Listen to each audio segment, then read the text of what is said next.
So if you remember, we talked about as we enter our level, what we call our alpha state, as we alter our consciousness into a more relaxed, quiet state, it's really a wonderful opportunity because it's there where we can really affect lasting change. So we want to move from the analytical, critical way of thinking until the more open, receptive, subjective mind. And again, that takes practice as you work with that. So what you have there in your page there that I pointed out to you will give you, like I said, a framework, and you'll see how we're going to build onto that all throughout from this point forward.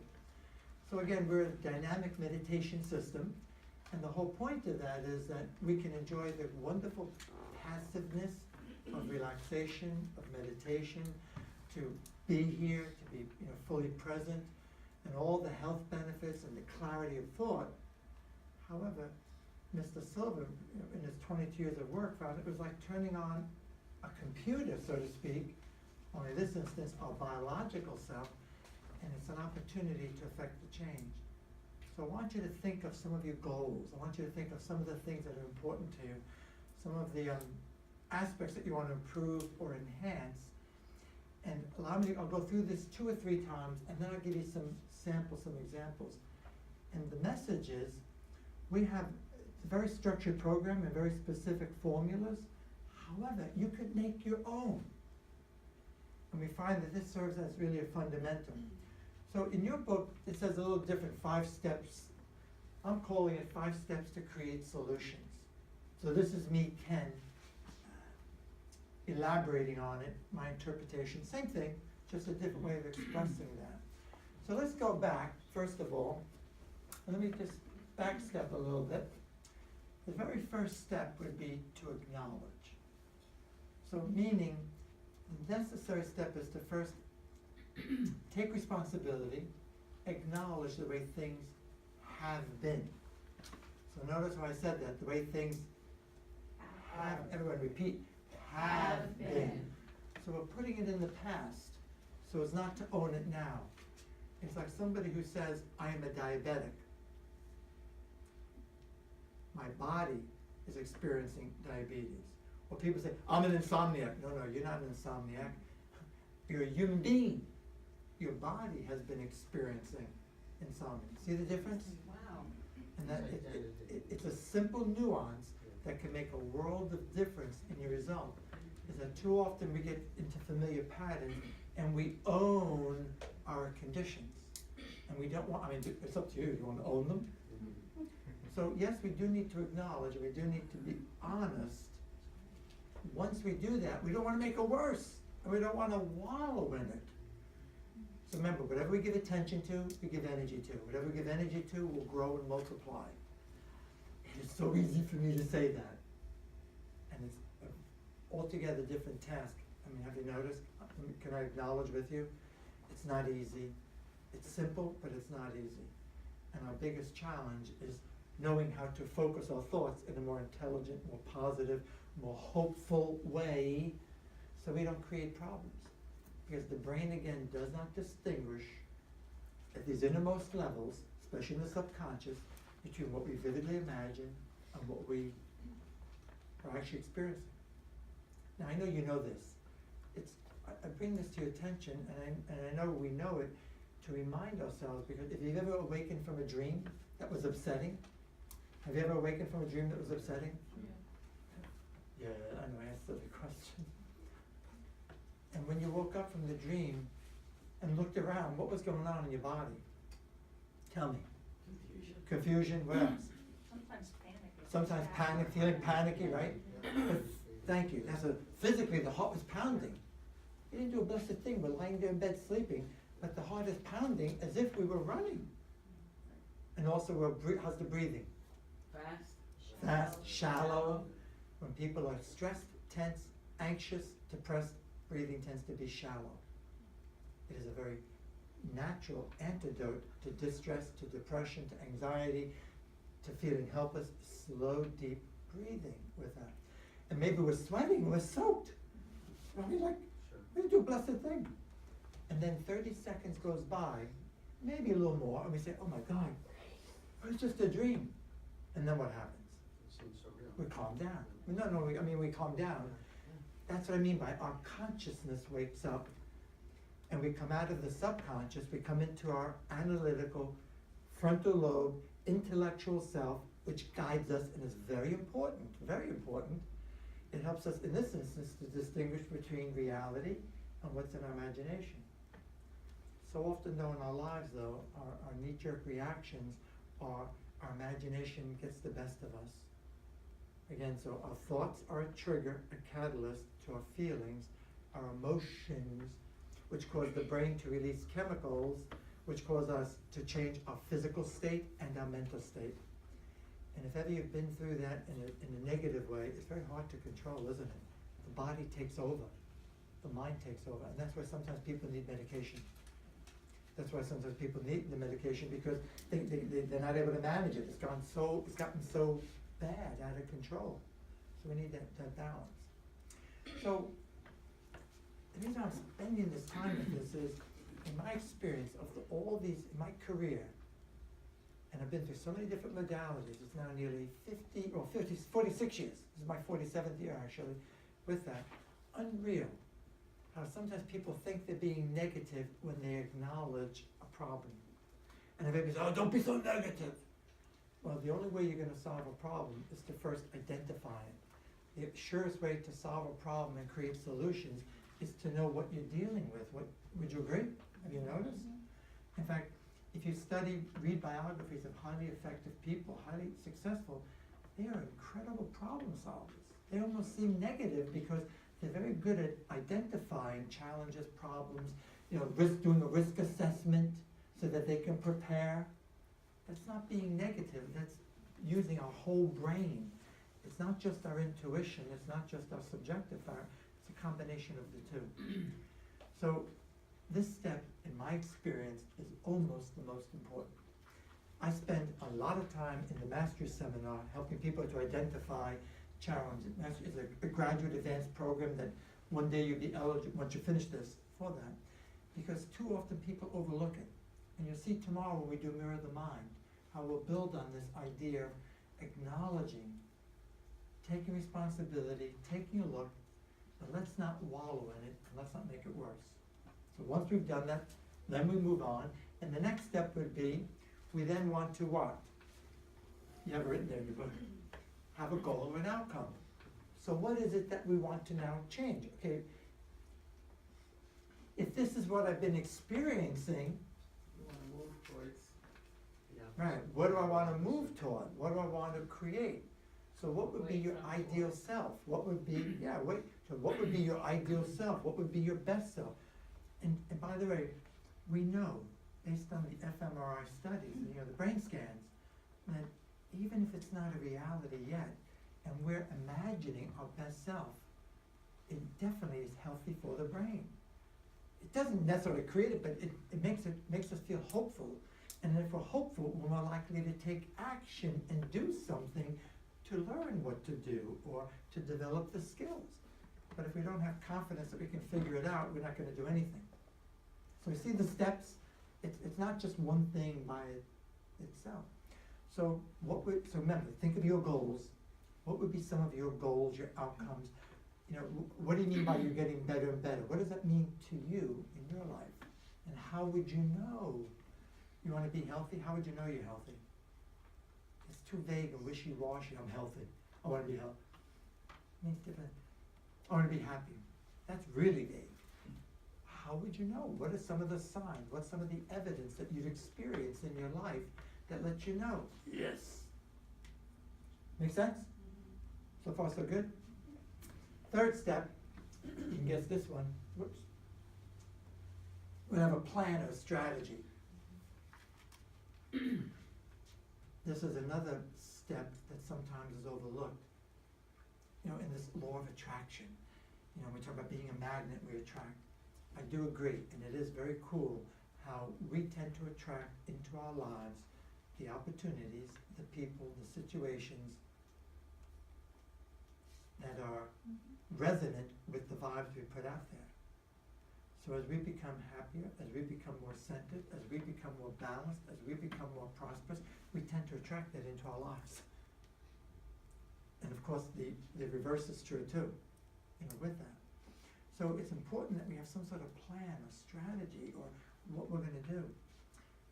Here's the beauty, when we do Mirror the Mind tomorrow, initially, you may not know what the heck to do. Welcome to the club.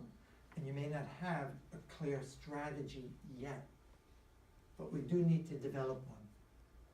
Because with the plan, with that strategy, knowing your steps we're gonna take, we then know to take what? Action. This, number one and number four, are probably the two biggies. Because too often, this is probably not you. Too often though, well-meaning, well-intending Silva practitioners, graduates, or people in this field of study, they sit back, they do their meditation, it's wonderful, they get ideas, they come up with a great plan, they take courses, you know, they get instruction, they get coaching, all of which helps, but they don't implement it. It's fascinating how many people buy home study courses, and I've heard from marketing people who would know, because you can tell they read, look, how many don't even open them, or don't even complete, or they just barely start. So we gotta remember to take some sort of action. And again, I really commend you, and you guys rock. You took action, you gave up 4 days of your life, you went to great expense of time, money, etc., to be here, and everything you had to do to be here. And it pays off. And then, of course, the last step would be what? To claim it, to appreciate it, and to feel genuine gratitude, even if it hasn't happened yet. I believe somewhere in scripture it's written, pray believing you've received. It's interesting how we're talking about adages, old adages that mom and dad and everybody says. They're so true, aren't they? You know, my mother used to say, birds of a feather flock together. If all of your friends jump off the Brooklyn Bridge, you're gonna follow them. That's true. And now we know from science that because of the mirror neurons and because of who we spend time with physically, in their presence, we influence each other. You think? It's interesting how couples have been together for a long time. As time goes by, they begin to look. They have similar characteristics. They sometimes look alike for that, because we become, you're with that. So ahead of time, we want to appreciate, we want to feel that gratitude. Now let me give you an example of how you would apply this. Again, it's written in your book, so you don't have to remember a blessed thing. Anything that's essential is there. If it's not, I'll tell you. This is ultimately there in your resource manual. However, let's talk about energy. Who in here has ever felt fatigued during the day? I think everybody's hand will be up. About a couple of legs, yes. Notice I didn't say, I'm so tired. So what about taking, we say, an alpha break, an alpha nap.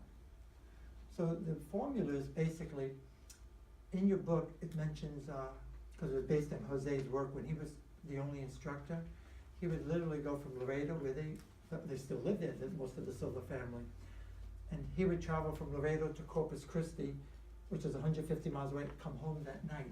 And the next day he would travel to San Antonio, it's like a triangle, another 150 miles. And he'd do this day after day, different cities in huge Texas, and he's driving at night, falling asleep at the wheel. So it could be anything. You could be studying, you could be during the day at work, you could be, it doesn't matter. When you feel sleepy and drowsy, first step is you're going to enter your level 3-to-1 method, which we'll practice with, and I'll explain again. Remember, eyes closed, allow 3 slow deep breaths. On the first deep breath, as you exhale, you're going to think 3-3-3. Second deep breath, 2-2-2. Third deep breath, 1-1-1. And you don't even have to remember what it means, because we've spent so much time here, and we'll spend more time building on that and making it true. Right now, we're building the association. So make sure it's safe wherever you are. Obviously, don't do this while you're driving. I know that's silly to say, but I have to, just in case. And then you tell yourself, I'm sleepy and drowsy. I don't want, so you're acknowledging, you're sleepy and drowsy. Notice I didn't say, I'm dead, I'm so tired. So we're acknowledging I'm sleepy and drowsy, we're telling the truth. I don't want to be, my goal, sleepy and drowsy. I want to be wide awake and alert. I want to be energized. I want to be alert and fully present with my children or with my family or work, etc. Here's my plan. Now, by the way, you already implemented some of the plan because you stopped what you were doing, you closed your eyes, you entered your level. It's kind of like a transition meditation, if you will, before you go on to another activity so that you have more focus and more clarity. I'm going to count from 1 to 5. It builds anticipation, it builds expectancy. And at the count to 5, I will open my eyes. I will not be sleepy nor drowsy. I will be altogether wide awake and alert, feeling great. And then you count slowly. 1, 2, 3. Usually at 3 it's good to remind yourself that the count to 5, I will open my eyes, I'll be wide awake and alert, feeling fine and in excellent health. 4, 5, and then open your eyes. And then remind yourself, so you've taken action already, right? You did something. I feel great, I'm wide awake. So what the heck does that mean? Claim it. I know about appreciation, Ken. I know about gratitude. But claim it meaning own it, live it, embrace it, rather than say, how the heck did that work? I wonder where my fatigue went. Because if you stop looking for it, what may happen? In other words, avoid analyzing it and just embrace it and go about your business. And that maybe would take you about 5 minutes, maybe 7, 10, depends on you. And truly, as you practice and get proficient, a short alpha break like that will give you a burst of energy as if you've been sleeping an hour or more. So for example, at lunch, it's part of my daily practice. During the middle of the day, I always take a short alpha, sometimes a couple, depending, alpha break. So during lunch, instead of socializing, going to lunch with you, it's precious time. If I didn't, in the early days I didn't, and then in the middle of the day I was like, wow. So I sit here, have a quick lunch, and I get in 10, 15, whatever, 20 minutes of an alpha, depending on time. 20 minutes, and I feel like I'm brand new. It helps me to sustain the day and the length, and I want you to start doing the same thing. How long do you do that for? It depends on the time. Yeah, but like, what's the shortest amount of time? Usually I get at least 15 minutes. I make sure I eat my lunch quick, 15, but sometimes it's just 10 minutes, sometimes 5, sometimes 20. By the way, have you ever noticed, thank you for asking that, Sandy, because have you ever taken a nap, but you went longer than 15, 20 minutes, and it was hard to open your eyes? Because you started going to sleep. If you don't have the proficiency and the control, and you go longer than 15, let alone 20 minutes, you start going into slow wave sleep. And then you feel groggy, and you feel disoriented, and like you could stay there forever. And then if you do get up or someone startles you, you're like, yes? So this is, I'm sure you've taken naps. This is how to be more efficient with those, we call them alpha breaks. Let's look at this another application. I want this to be clear because it's important foundation. Headaches. So we're going to do some pain management later. We're going to really start moving into some fun applications. And by the way, some of the applications will be very appropriate for you, but maybe not for you. Depends. You're going to go home with a nice variety, and you'll pick and choose from what's important for you, depending on where you're at in your life. So here's a classic one with headaches. Let me just think for a moment. Probably best I don't mention names. You can check it yourself. If you read anything written in the 70s, in the 60s, possibly in the early 80s, about positive thinking and affirmations or declarations, which by the way, by themselves don't work. They don't work. And all the research shows that you can do them a gazillion times. You need to elevate, you need to do the affirmations while in a quiet, relaxed state where we're integrated in your meditative state and with elevated emotion, where you feel it, not think it, but feel it. And we're going to work on that and build it. Second, some of those authors really meant well. They're very well intended and wanted to help us. And they would say, always state it in the positive and state it now, In the present, yeah. right, in the present. But they weren't acknowledging. So if somebody has a headache, small or big, and they say, I feel great, I have no headache, that's a big fat lie, and your body knows it, and your mind knows it, and it creates dissonance, and it's gonna be, creates a dichotomy, and it ain't gonna work. So it goes back to the same thing. We don't ruminate on it, we don't belabor it, but we do need to acknowledge it. So immediately, as you feel the headache coming on, the sooner you catch it, the better. I know a hairdresser, not too far from here, Waterbury, who whenever she was working in somebody's hair, you know, doing their do, nice hair, do a good job. And she felt the headache. She used to have the habit of saying, as soon as I'm done, I'll take care of it. But then she was done and somebody else came in, let's say an unexpected client, and the next thing you know, she had a whopper of a headache, and then it's very hard to get rid of them. So the sooner you catch it, the easier it is to get rid of, yes, without the medication. Remember, if you're under the care of a physician, for whatever reason, you don't stop your meds unless you know you're okay and you've got confirmation of that. But most headaches, even migraines, are stress-related. You aware of that? Even migraines, most people are experiencing because of distress in the body with that. So as soon as you feel it, find a comfortable position where it's safe, you know, stop what you're doing. So if you need to go to the ladies' or men's room, no joke, and find a comfortable position, if you can close, like I lock the door, I shut the door, so I have my privacy. If you have an office and you can do that, or if you can put a sign, genius at work. Or Barbara and I used to tell our children, especially the boys, our daughter was more dramatic than the boys, but I know I'm filming this, a lot easier in many ways. So what we used to, the boys were close in age and they used to have a lot of sibling rivalry, put it that way. So we told them, when mom and dad are sitting here and you see us with our eyes closed, we are meditating or we're in our alpha state, please do not disturb us. That's not time. When we're done, we'll take care of you. And it really worked most of the times. So I remember once Barbara and I were downstairs, they were upstairs in the bedrooms, and we heard them yelling and doing whatever they were doing. Ma, Dad! So I said, quick, let's sit down, close our eyes. And they're top of their lungs, and they're coming down the stairs, and we're sitting there faking it. And all of a sudden they came in, and we're still, and they shut right up. They shut right up and didn't do a blessed thing, except Jason in particular stood right in front of us. And you could feel his piercing eyes.